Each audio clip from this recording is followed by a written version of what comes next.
Have you ever felt like your line art was lacking or like there was something missing? Well, I've been there too, and in this video, I'm going to be sharing 3 techniques as well as the brush and settings that helped me get my line art to where it is today. Stay tuned. Hey guys, Andy here, and welcome to my channel. On this channel, I try to share insights into my process as well as my journey in hopes of helping you become a better artist.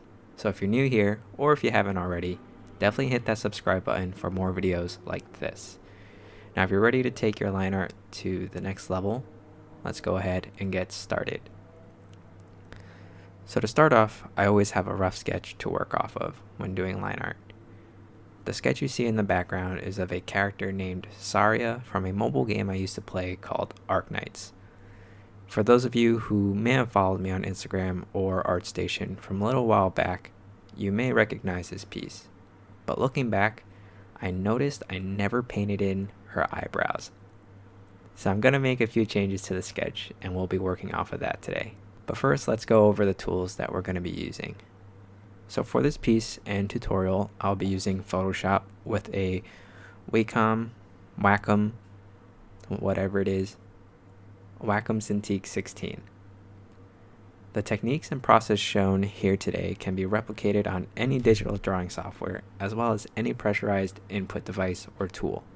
So you can be using Clip Studio Paint, Procreate, or even pencil and pen on paper. Now with the sketch all finished, let's go ahead and jump right into it. So the thing about line art and why it can so often seem so bland is because it is inherently flat. Now to prevent flatness and to add visual appeal, there are essentially 2 things that I believe need to be present, and those are dimension and contrast. So we're going to be focusing on those 2 elements today. The first tip I have is to have varying line weight. Sometimes I see artists draw their lines without ever varying the thickness of their strokes, and that tends to read in a very uninteresting and unappealing way.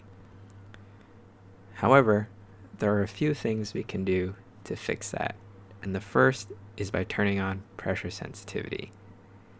Now in Photoshop, you can do that by hitting an icon over at the top. I'll throw a picture on the screen of what it looks like. Or you can access your brush settings by hitting F5 and going to Shape Dynamics and setting the control to pen pressure. Now, if you don't know how to do that on your own respective software, another technique that I like to use is called line sculpting.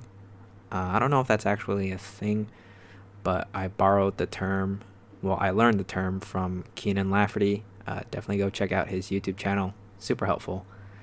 But essentially you can achieve this kind of tapered line effect by sculpting the line, adding in the clay where it needs to be thicker and trimming and carving off the clay where it needs to be thinner. And by doing this, as I mentioned, you get this tapered line which alludes to dimension and gives your piece a little bit more contrast, which overall in essence adds visual appeal. So the second tip that I have is kind of along those lines, but not so much about thickening the lines themselves, but thickening the areas where there are overlapping elements, especially in the corners. By doing this, you help create some hierarchy to the elements in your drawing. Your flat drawing all of a sudden communicates that there are certain things that are above others, and in essence that provides dimension, and with areas that are filled in and appear thicker than others, you are again creating contrast and more visual appeal and interest essentially. Now finally, my third and last tip is taken straight from the Gestalt laws. If you aren't familiar with what those are, there are 6 of them. There's the law of similarity, the law of symmetry, the law of continuation, the law of proximity, the law of figure or ground, and the one that we're interested in is the law of closure.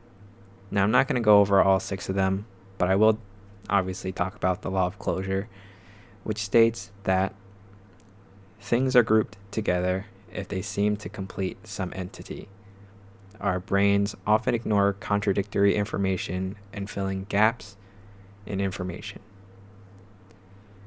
So this is the image that usually accompanies this law of closure, and you can begin to see what I'm trying to communicate, and that is we can essentially leave certain elements out of our line art and let the human mind kind of do its thing and construct what's missing.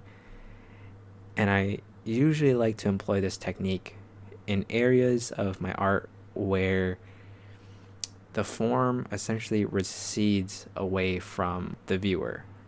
And I find that this works because, things that are further away from us in life tend to be less in focus and less detailed. And so our line art can essentially replicate that visual effect that comes with distance. And then, things that tend to kind of curve or wrap around, I also really like to use this technique.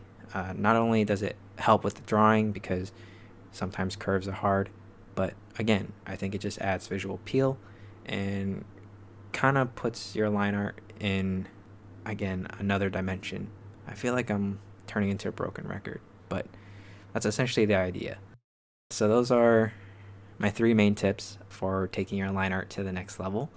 And to quickly summarize, while the piece is finishing up, essentially we want to add dimension and contrast to our line art by 1, varying the line weight, 2, filling in and thickening areas of overlap, such as corners and tangents, and then 3, using the law of closure to add visual interest and letting the human mind kind of take care of the rest. And obviously to kind of portray a sense of distance in something that is seemingly flat. Alright, there you guys have it. Here's the final piece, all lined out. All that's left is to really fill in the flats, add some polish, and I would consider it done.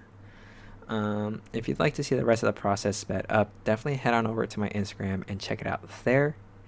And while you're there, don't forget to spam likes on all my photos and definitely give me a follow. Cool. Well, that covers everything for today.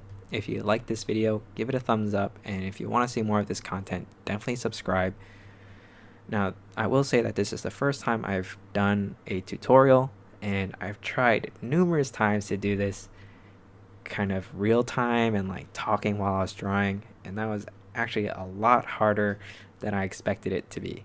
So I'm going to keep working on that. But if you guys have any sort of feedback on this video, definitely let me know, and definitely let me know if there are certain things that you guys want to learn about, because I definitely need ideas of what to teach next and future content. So let me know.